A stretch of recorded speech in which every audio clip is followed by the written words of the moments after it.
So, hello guys, no, ito na po yung aming last part, one day travel adventure dito sa probinsya ng Capiz. So, yung last destination nga namin ngayon ay nandito sa Sanctuary of Sacred Heart of Jesus. Dito pa rin yan sa bayan ng Roxas, Capiz.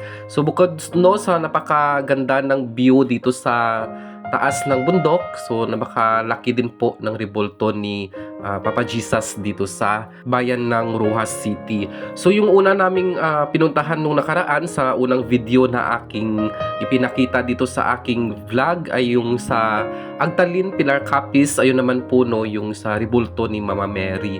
So after nga namin dito sa pag-ikot sa bayan ng Roxas, Capiz, at ito nga ay aming napagdesisyonan na kahit na medyo maulan at medyo hapon na rin, at kami nga ay pupunta dito sa Sacred Heart of Sanctuary of Jesus. Dito pa rin yan sa Roxas City, Capiz.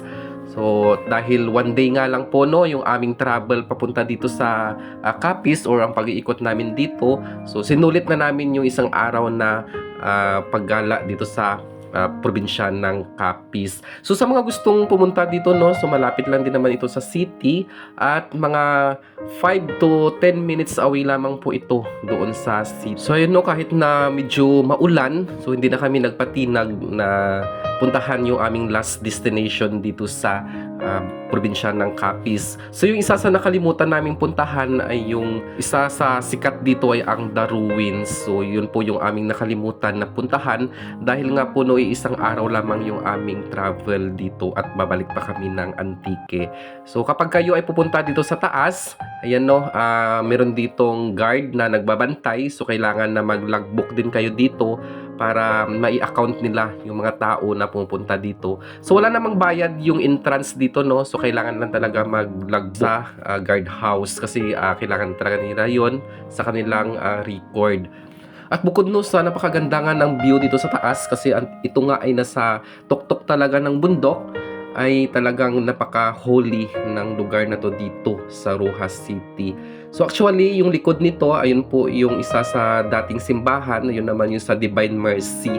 So itong rebulto na yan ay makikita po doon sa baba at doon sa city nitong Roxas. Kasi sa sobrang taas nga at sa sobrang laki nga ng rebulto dito ni Jesus. So ayan po yung rebulto ni Jesus, nakaharap po siya sa city ng Roxas at napakaganda din po ng simbahan nila dito. So talagang ma-amaze ka sa ganda ng pinatayo nila ditong simbahan.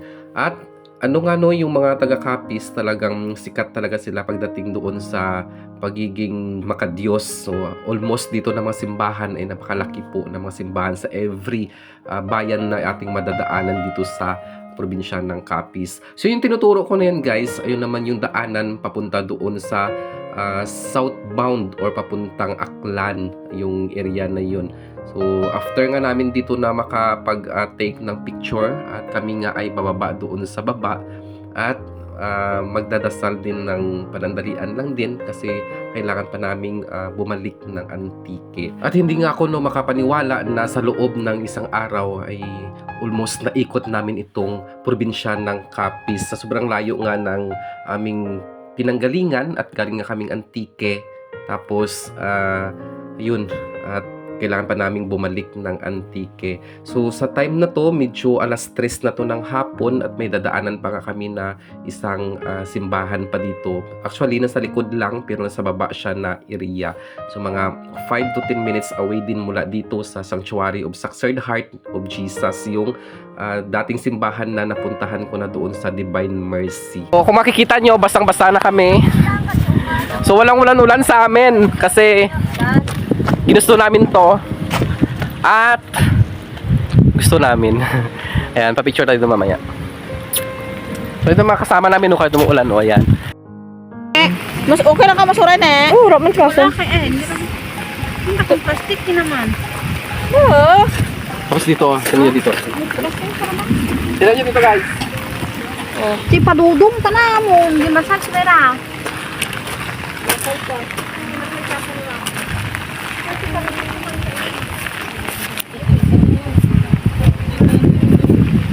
So ayun guys. Woo! Capiz! Maganda sa Capiz. Walang ulan-ulan sa amin. Yan. Ang project ni Herbert nga housing.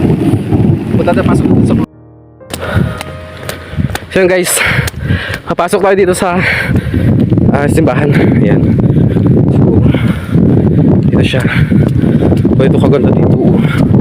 Dito kasi yung mga simbahan hindi na-develop ng government yung mga kalsada. Kaya po nagiging maganda yung result. Ito yung simbahan dito. So umulan man, umaraw, magdadasal muna tayo dito. Ayan. So ganyan po kabongga at kaganda, kalinis yung simbahan dito sa Sacred Heart of Jesus. So tara, samahan niyo ako doon sa pinakaunahan nitong simbahan. So bali yung misa dito every Sunday ay 5 p.m. So yun nga no, nang hinayang kami kasi hindi na namin maaabutan yung misa dito kasi gawa nga ng uuwi pa kami ng Antique. At kahit nga no, basang-basa kami sa ulan, so hindi man lang namin naramdaman yung pananakit ng katawan or anything. Basta yun lang. Kasi kanina doon sa may Agtalin, so basta din kami at yun nga nakapagsimba kami doon sa Agtalin, pero dito hindi namin na abutan yung misa kanina at yung next pa nga na misa ay 5 p.m. pa. At yun nga no, kung may chance na makabalik dito para magsimba, so gagawin ko yun ulit or namin ulit na makabalik dito sa probinsya ng Capiz. So actually, yung mga kasama ko na yun is hindi sila Catholic. So Christian din naman sila, pero hindi sila Catholic, pero sila ay walang pinipiling simbahan. So kahit anong simbahan naman, nagsasamba naman na sila.